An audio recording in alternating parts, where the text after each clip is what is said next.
Donc, je suis avec Benoît Danglade et Benoît Roux nous rejoint par visioconférence. Voilà, bonjour. Bonjour.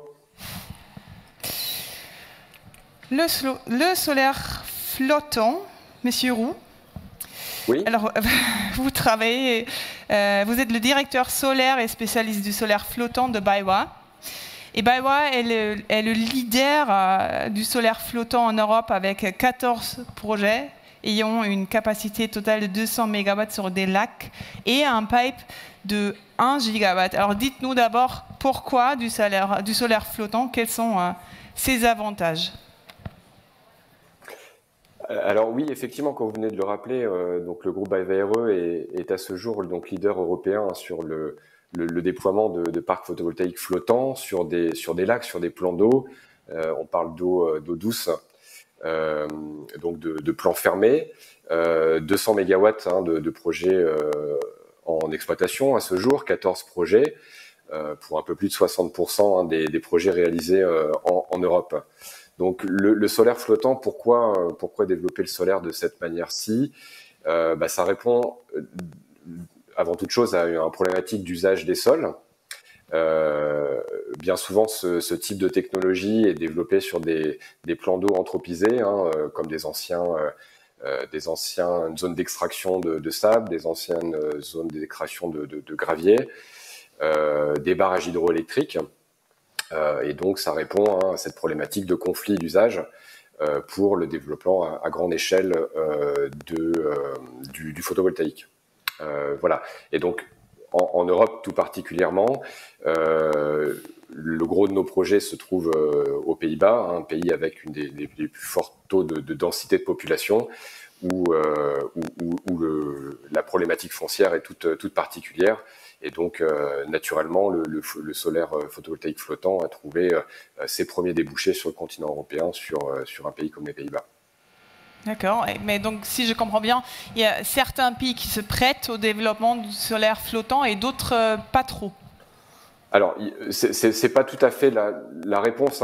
Certains pays se sont lancés dans le développement de ce type de projet avant les autres pour des problématiques foncières toutes particulières. J'ai cité l'exemple des Pays-Bas en Europe, mais pour être exact, c'est plutôt en Asie au final que ce type de projets ont émergé dans des pays comme le Japon ou comme Taïwan, où les problématiques foncières sont peut-être encore plus prégnantes qu'aux Pays-Bas.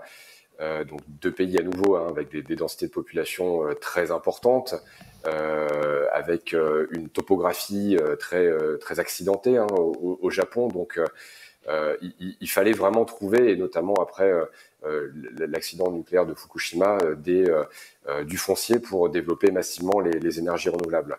Donc ces pays ont un peu montré la voie et ont fait l'objet des premiers projets photovoltaïques flottants. D'autres pays en Asie sont en train de suivre et de développer massivement ces technologies. Je pense notamment à la Chine, évidemment, qui reste le pays qui installe le plus de capacités photovoltaïques au monde chaque année, ou d'autres pays comme la Thaïlande, où récemment on a vu des premiers projets solaires flottants également être mis en service. Cette technologie, elle existe depuis 10 ans, si je suis bien informée, et son développement ne s'est accéléré qu'il y a 2 ou 3 ans. Quels sont, selon vous, les freins à ce développement? Alors, les freins sont en train de sauter petit à petit. On est en train d'assister avec le solaire photovoltaïque flottant à ce qu'on a pu constater avec le solaire photovoltaïque en toiture ou au sol, à savoir une nette décroissance des coûts. Alors, ce phénomène est un petit peu à mettre entre parenthèses actuellement avec le contexte énergétique et on va dire économico-politique qui fait que la tendance s'inverse légèrement, mais on est sur un phénomène qu'on espère temporaire. Donc aujourd'hui, la baisse de ce qu'on appelle les capex, les coûts de construction, les coûts d'investissement sur ces projets sont en très nette diminution.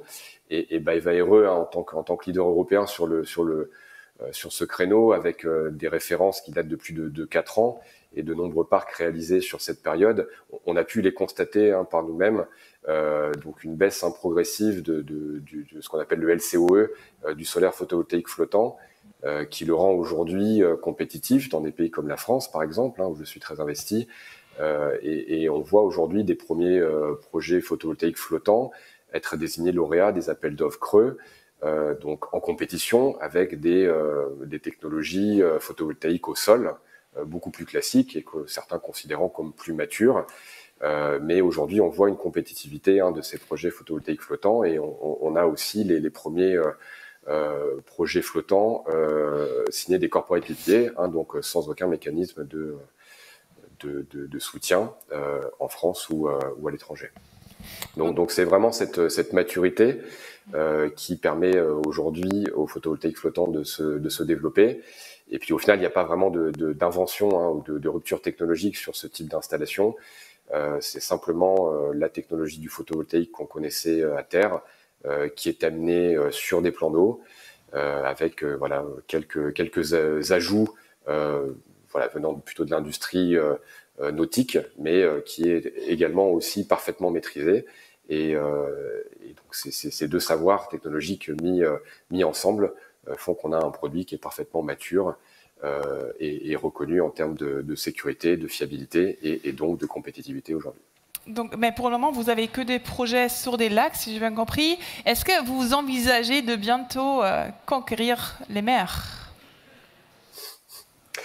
Oui, effectivement. Donc, l'essentiel des réalisations, en tout cas chez nous, sont sur des lacs d'eau douce, des plans d'eau fermés. Il y a différents challenges techniques notamment que vous imaginez très bien qui se posent à installer du photovoltaïque en mer.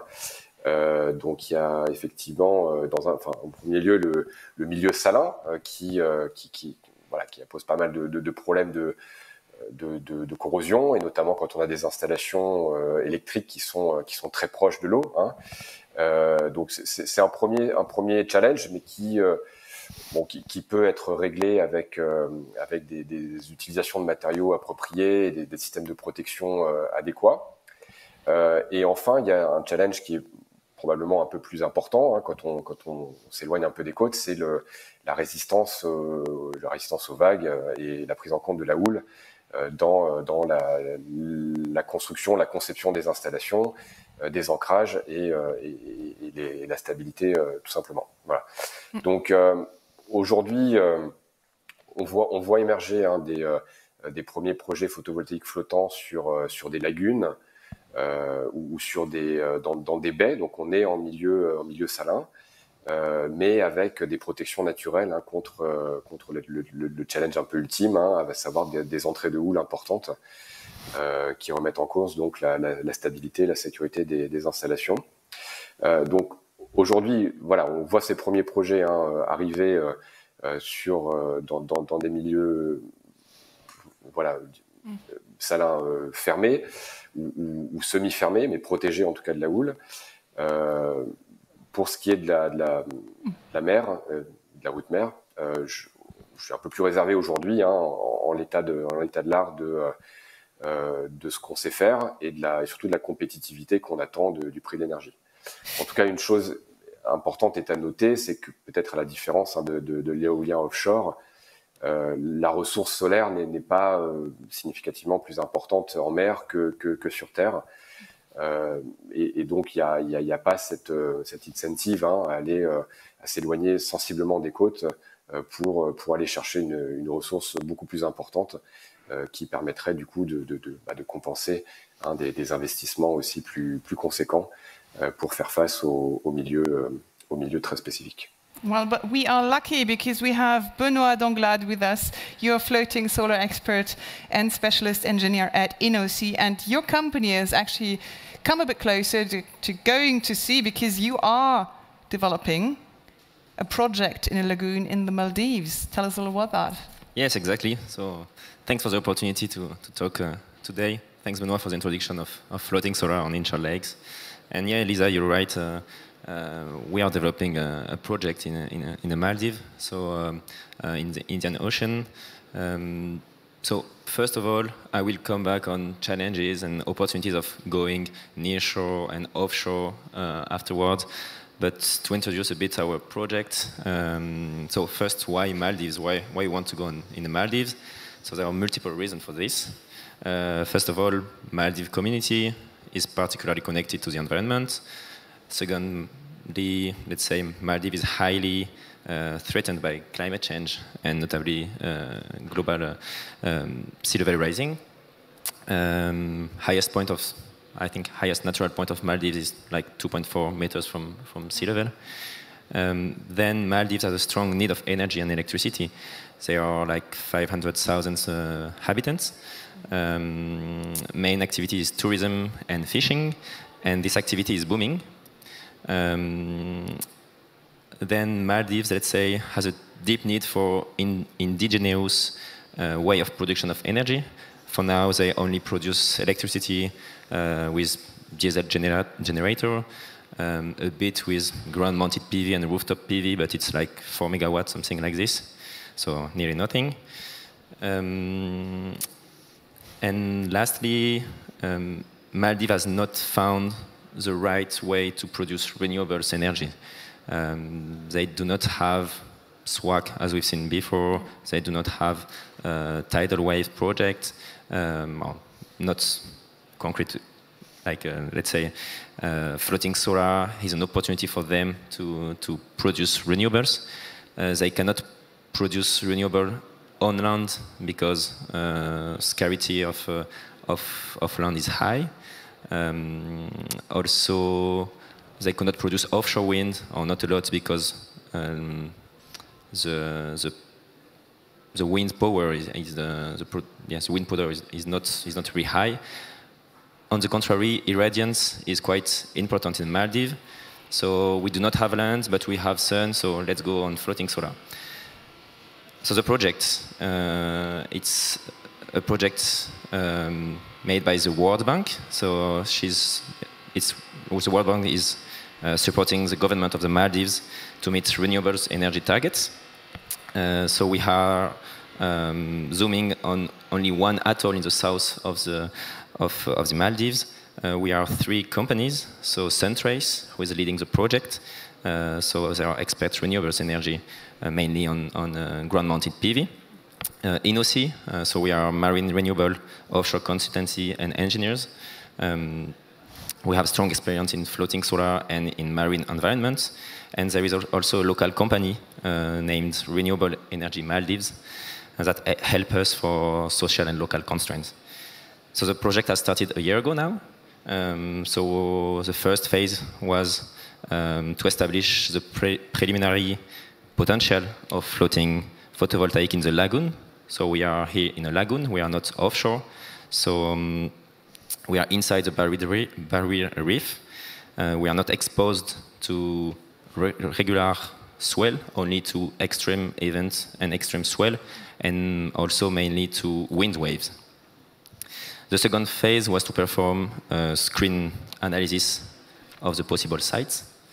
So site investigation, surveys, what is risky, where we can put the connection point with the grid, because there is not a lot of electricity grid in the atoll.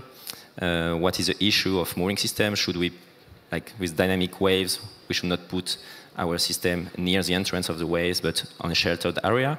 But after we have tidal issue, so sometimes if we have grounding, we cannot go on some places of the lagoon. And this risk analysis has been done and is finished now. And the last phase for now is to help the World Bank to write a tender for the project to go on at the next stage and next level of development. So yeah, that's the point for the Maldives. All right, you're getting there, really. Just very briefly, so we've heard about floating solar on lakes, also in lagoons. Do you think, what's your take? Do you think we're going to soon see floating solar panels at sea, maybe in between wind turbines? It's possible. It's possible for sure. I would say that for short term to medium term, we will keep developing nearshore in nearshore environment like harbor, ports, lagoon, inlet, etc. If we want to go offshore, conditions will not be exactly the same. For sure, people here well know the condition offshore. But where I do not totally agree with Benoit from Bioware is that their technology for sure for now is not adapted to go offshore. But there are newcomers, new technologies that specifically develop a new floaters, a new system to go offshore. So for sure, it will be cost expensive. It needs a lot of research, but we already see projects going offshore, demonstrators. There are some people here during this event that are involved in offshore projects in the North Sea, for instance. And for if I come back to your question, the question of synergies of coupling offshore wind farm and offshore floating solar is a good question because you can share permits, you can share some equipment, the export cables, transformer, etc. But you can also share methodology, design. But for now, for sure, it's more long-term development, and there are R&D projects where we are involved to see if there is any interest to go offshore. Okay, fascinating subject and a sector to watch. I'm sorry you have to leave it here. I have to let you go, but not before showing another beautiful sketch by my colleague Fanny, who is still drawing. Floating solar farms coming offshore, exactly. I don't know what role the ducks play, but certainly beautiful. Probably there is a technology called solar duck, exactly. But I'm not sure this is related. Right. Thank you very much. Thank you, Fanny. Thank you. Thanks, Lisa. Thank you for watching.